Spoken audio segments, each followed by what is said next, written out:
Ako si Micaela Cortez at ito ang aking final output number 1. Napanood ko yung video tungkol sa pag-iibigan nila Jose Rizal at Leonor Rivera at masasabi ko talagang medyo masakit panoorin kung iisipin mo kung gaano nila kamahal yung isa't isa pero hindi sila nagkatuluyan. So, unang tanong, sino nga ba ang dapat sisihin sa nangyari sa relasyon nila? Kung tatanungin ako kung sino ang dapat sisihin, para sa akin, hindi lang isa pero malaking epekto talaga yung nanay ni Leonor. Ayaw niya kay Rizal, kaya ginawa niya lahat para mapalayo si Leonor sa kanya. Siyempre, hindi rin natin maaalis na naging abala si Rizal sa laban niya para sa bayan natin. Kaya hindi na rin maging madalas yung communication nila. So, parang pinagsama-samang dahilan talagang naging problema. Para naman sa ikalawang tanong natin ay may dapat bang ginawa si Leonor? Siguro kung mas naging matapang si Leonor at pinaglaban niya si Rizal, no? Baka may chance na sila pa rin sa huli. Pero naiintindihan ko rin siya, no?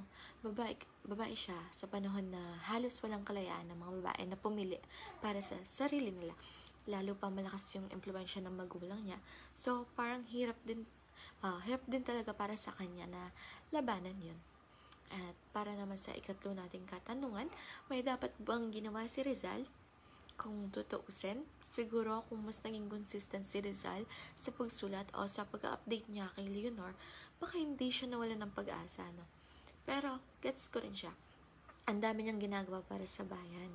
At delikado pa yung sitwasyon niya sa ibang bansa. So, parang kahit gusto niya, hindi rin ganun kadali. At para naman sa panghuling katanungan, modelo ba yung pag-ibig nila?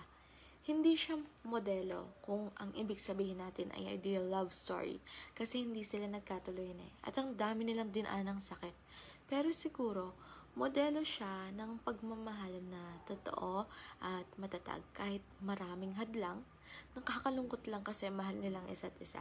Pero hindi siyang naging sapat yan para magkatuluyan sila. So, para sa akin, love story nila Rizal at Leonor ay isang paalala na kahit gaano mo pa kamahal ang isang tao, may mga bagay talaga na hindi mo makokontrol. At minsan, kailangan mong piliin ng mas mabigat na responsibilidad kaysa sa personal mong kaligayahan. Yun lamang. Maraming salamat.